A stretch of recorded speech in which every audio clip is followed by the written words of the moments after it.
we all hear throughout our lives that time heals all wounds. Of course, it all depends on the context. I guess you talk about, you know, breakups or, different things that cause us, you know, sadness, anxiety, things of that nature. But I can, in my own experience, I guess I have to say that it doesn't count in all wounds. And of course, today marks the fifth year that my dad passed away, and not a year goes by that's not difficult to think about.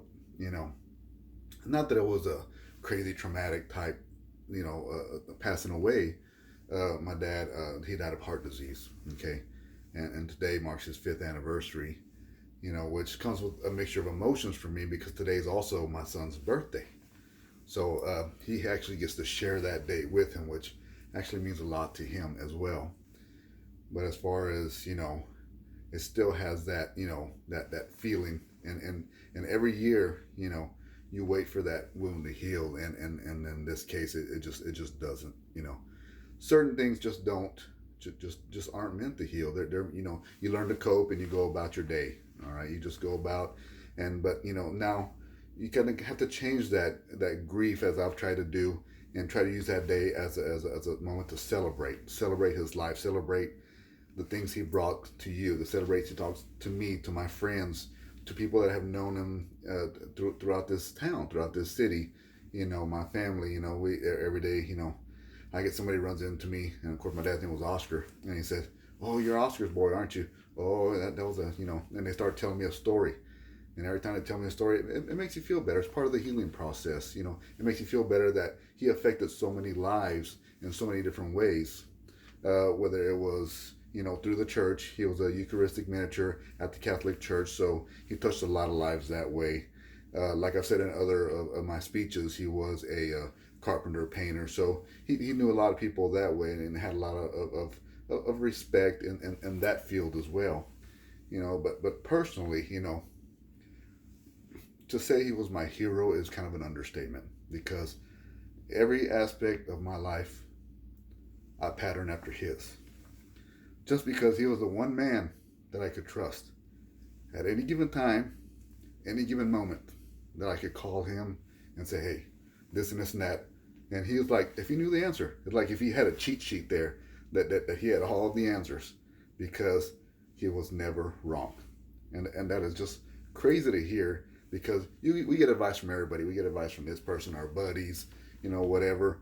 And it's so like, and you might heed their advice, you may not. And usually it's going to end up being, okay, I guess, in the long run. But I always knew if I didn't listen to what my dad had to say, I knew something was going to go wrong, because that was right. That was always right. And so that's something that's like I said, I try to pattern my life after what would dad have done? What would he do in this situation? And that's what I taught my boys too. And my boys always, they're the same way. They miss him. This day comes around. It's hard on all of us. But like I said, it's that bittersweet, because right now we know he's not suffering anymore. We know, he had a real rough time the last couple of years with the heart disease, how much it affected his heart, and his diabetes, his just way of life in general. But up to the last day, he was more worried about us than he was about himself. And so of course that day came, and we had the funeral service, and they asked me to pick a song, and of course a song immediately hit me that I wanted to play. And this song was made famous back in 1995 by an artist named Pete Astudillo, and it was in reference to a Tejano pop star named Selena. Maybe some of y'all heard over the years. Some of you may not be old enough, but those that are a little bit older might have heard. She had a few. She was doing a little bit of Tejano music, Spanish music, and she also did a bit of some crossovers. So if you ever have a chance, for sure go check them out, because it's just good music, just good pure music. And anyways, Pete Astudillo was a band member of hers, and she really touched his life in such a way that he wrote this song. I'd like to play that song for you, please. Qué difícil es decirte adiós, cómo te extraño. ¿Quién me hará reír como lo hacías tú? Como te extraño.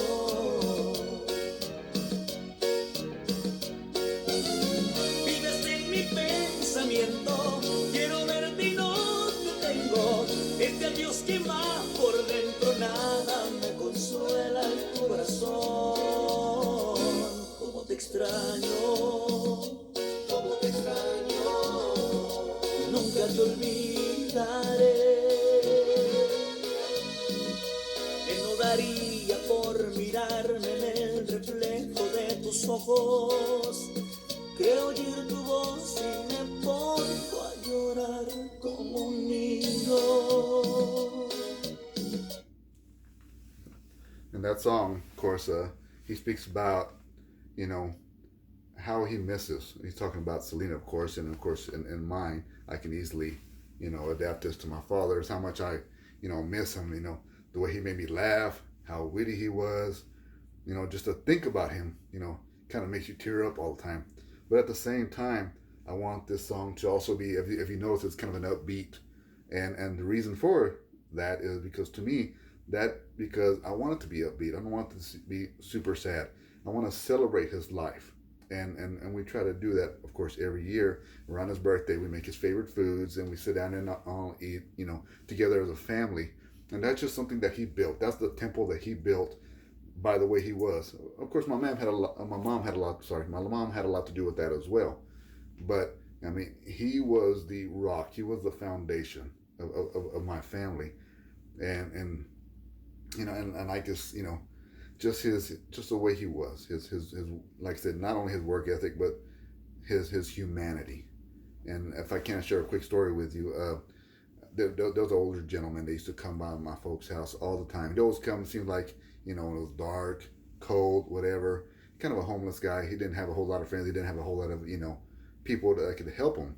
And he would always come by my dad's house, try to sell him some little item, whatever, because he wanted a few bucks, to go buy him, probably a little bit of food or even maybe a little bit of booze or whatever, just to get through the night.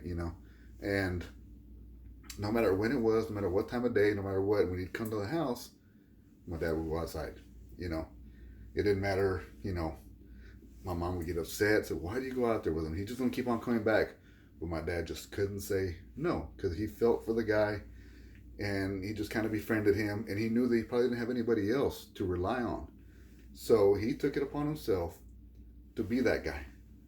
And he'd come around, my dad would make him a burrito, brew him up some coffee, do whatever, and just sit out there and just let him talk. Just talk with him for a little while. And, he rarely gave him money. He just wanted to be there to talk to him. Like I said, make sure he had something to eat, something to drink. And I do remember when that gentleman, he quit coming around for a while. And then my dad was kind of wondering what happened, so he started inquiring about it. Well, it turns out that he had passed away, and my dad never knew about it. And the cause of it was that he had an abscess. He had a tooth abscess, and my dad felt so guilty at that time because he's like, had I known, I would have paid for him to get it fixed. He was because he knew he didn't have any help. But that's just the way my dad was. He was 100% caring, unconditional love for not only his family but friends and just people in general. And it was just, it just to this day I just think back and I can come after story after story, funny story, just something enlightening. And I could always go to him whenever I needed something. And it's kind of funny now because I have a 3-year-old son. He's fixing to turn 3 here in a couple weeks. And I have a picture in the living room of my father and my mom. And then my little boy goes up there. Of course, he didn't meet him. My dad passed away a couple years before he was born. And my little son would just look at that picture up on the wall. And of course, he'd say in Spanish, he'd say abuela, which is grandma. And then he'd say abuelo, which is grandpa. And my wife would be like, yeah, that's abuelo and abuela. And he's like, oh, and he sit there like that. And he turned and he told my wife, he's here.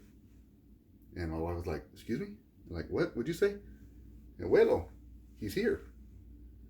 And it's just like, which is just, obviously all my sons ever seen was a picture of him. and the fact that he says that he's here, I mean, and that just kind of makes me feel like, he has a presence here, and even though he's gone, he's still here watching out for us. And who knows? I mean, depending on depending on your beliefs, I kind of feel that maybe he met him before he came down. Before my son was born, maybe he met him there. So, there's just, I mean, a full circle. I mean, just the amount of blessings I've had, and I'm blessed I've had my father for as long as I did, and now my son, who never even met my dad, but I feel like already he has some of the same characteristics as him: funny, witty, a little mischievous, but I can just see that in him already. So that's just real nice, and it provides some comfort on this day.